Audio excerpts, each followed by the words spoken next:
The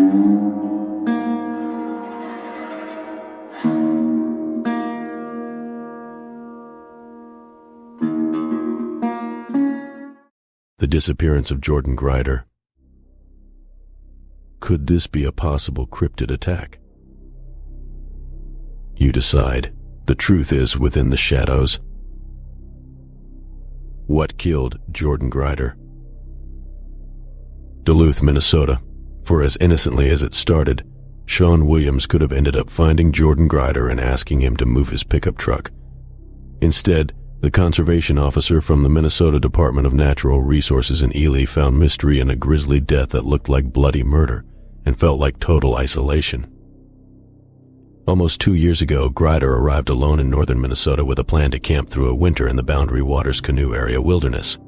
He had mistakenly parked his truck in front of a private gate off the Sioux Hustler Trail. That's what flagged him to the authorities.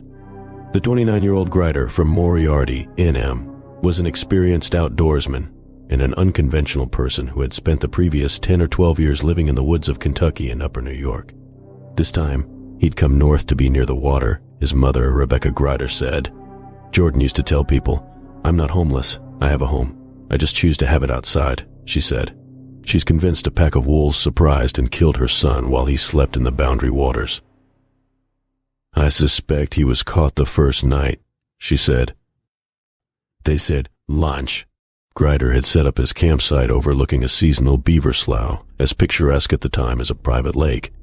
Williams responded along with a Border Patrol agent to the first call to locate Grider about his pickup in October 2018. They couldn't find where he'd gone into the woods, and the search was unsuccessful. His last known receipt had been dated October 10th in Ely.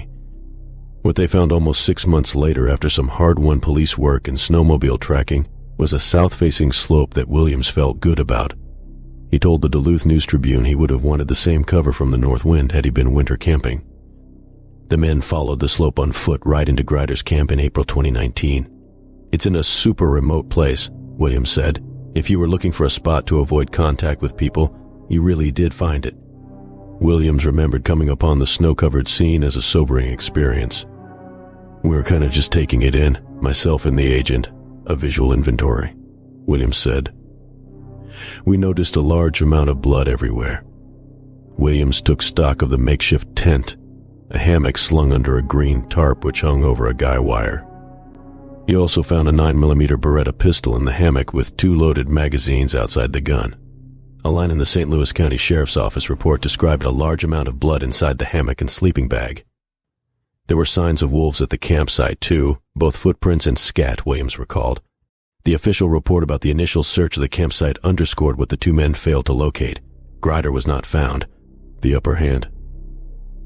The campsite had been under 2 to 4 feet of snow when it was first discovered by the authorities.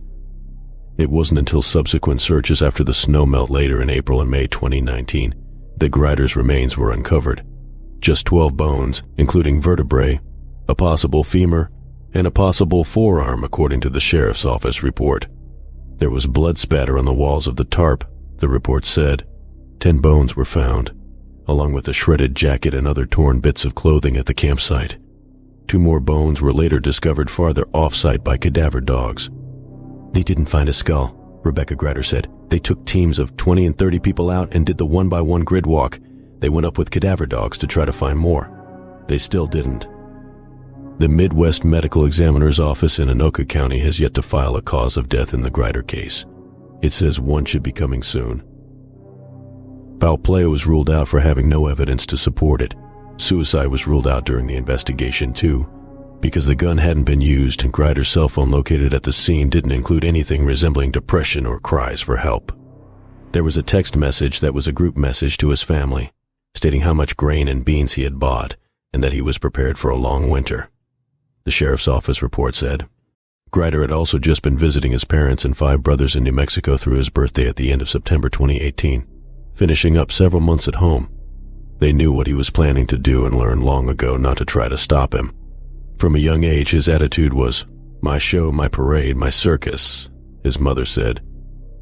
When he was 11 or 12, he made his own ghillie suit, and he was hard to find when they would play guns, Rebecca Grider said, describing the sniper use outfits that cover a person in 3-dimensional camouflage. He liked to get the upper hand that way. An attack by wolves on Grider would have been infinitesimally rare, Thomas Gable said. He can think of 2 in 20 years, including one in which a starving wolf with a deformed jaw attacked a boy.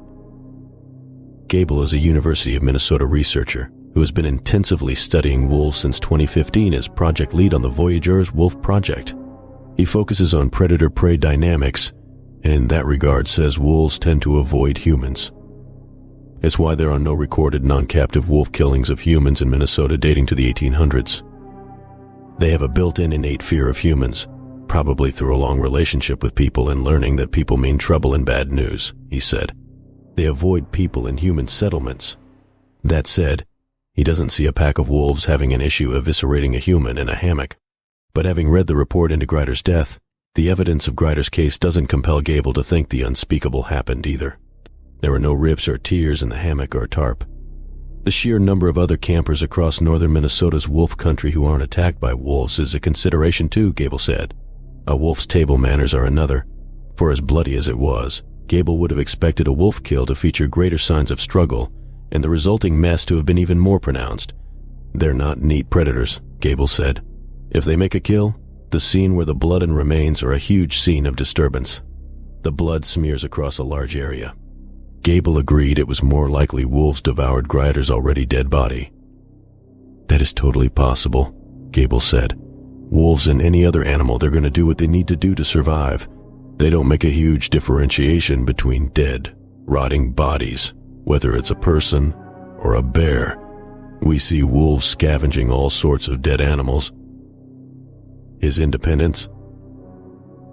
Jordan Grider fell in as the third among 6 boys to a seemingly close-knit Western family. Rebecca Grider, when called for this article earlier this summer, was on retreat in the resort town of Angel Fire, northern Minnesota. I plan to write about Jordan, she said. Jordan struggled with reading and education due to dyslexia and was homeschooled from the start, she said, but he enjoyed his own way with the world. Where his brothers followed their parents into small business and other conventional lifestyles, Grider went the other way, living mostly off the grid by the end of his life. He picked up musical instruments easily and regretted not taking his musicianship to more professional levels, his mother said. There was a ukulele among the things found at his campsite in the Boundary Waters. He would camp in the woods surrounding the places he'd go, such as London Kai, but always kept a job and liked to be clean and shaven, his mother said. One time he worked building furniture with Mennonites for over a year in exchange for an acre of privacy. At different turns, he also worked in a salsa processing plant, a Walmart, and at a whiskey barrel manufacturer. Jordan has this incredibly unusual way of meeting up with people. We called them his divine appointments, Rebecca Grider said. When he fell in love with a woman for a number of years in Kentucky, shared accounts say he became a father figure for the woman's 3 young children. They looked forward to his homemade birthday cakes, and he taught the kids how to use both a sickle and a lasso. He could grow grains and make his own bread, or a peppermint patch to harvest for tea. He used up little space with modern thinking. He often wondered why people were so mean to each other. It was challenging. His independence. I wish I had embraced it a lot more as a mom, Rebecca Grider said. Interestingly, with him, he was super cautious, and he would be super daring too, but only if he had mastered what he was going to be daring with. Despite stores of food and supplies back at his truck, the authorities found Grider's situation to be too daring and lacking in ways, ill-prepared for the rigors of a Minnesota winter. Despite his own talk back home of mastering rocket stoves, one was not located at his campsite. What really stood out to me, sort of looking around at it, was how insufficient that would have been for a Minnesota winter, Williams, the conservation officer, said. I understand his intent was he wanted to be challenged, but it kind of shows that can turn on you. A fatal cut? The idea of what might have happened to Grider had his middling frame not been caught in the maw of a king wolf first October 2018 night is possibly darker and more desperate than that grim scenario. It likely meant that a well-versed outdoorsman, someone who knew the risks and only dared after he mastered them, made a catastrophic nick or slip of a blade. It also meant he died alone with his fatal mistake, having called no one for help. Honestly, I'm sure we'll never know exactly what happened, Williams said. I sort of leaned toward he had some sort of accident and cut himself or stabbed himself, something like that. Rebecca Grider and family members flew in to visit the campsite in May 2019. It was tough, Jordan's mother said. It was a lot harder than I thought it was going to be. It looked like he had burned one fire and made one meal there. There was no wood that had been whittled. Because of that, she's firm on her son having spent a single night at his final camping site. He loved to whittle. Minus any sign of wood shavings, she couldn't see it as a place he'd already made himself comfortable, Rebecca Grider explained.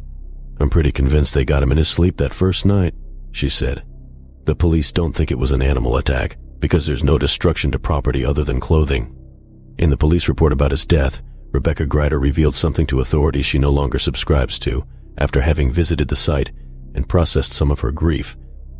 Rebecca told me that Jordan keeps his knives very sharp, the sheriff's office report said. She believes this could be a possible explanation that he may have accidentally severed an artery while shaving. Williams elaborated on those suspicions. We found some things that looked like they could have potentially been used as bandages outside the front of the tent, the conservation officer said. But we couldn't tell for sure. All plausible, Rebecca Grider believes, but she says there were no blades found with blood. They were all in their sheaths. Without knowing the real cause of death, does this story sound like he had an accident shaving or cut himself, or even his mother's theory of a wolf attack? Or is there something more sinister that is behind this story? Could it be the attack of a dogman or even a Sasquatch? You decide. The truth is within the shadows.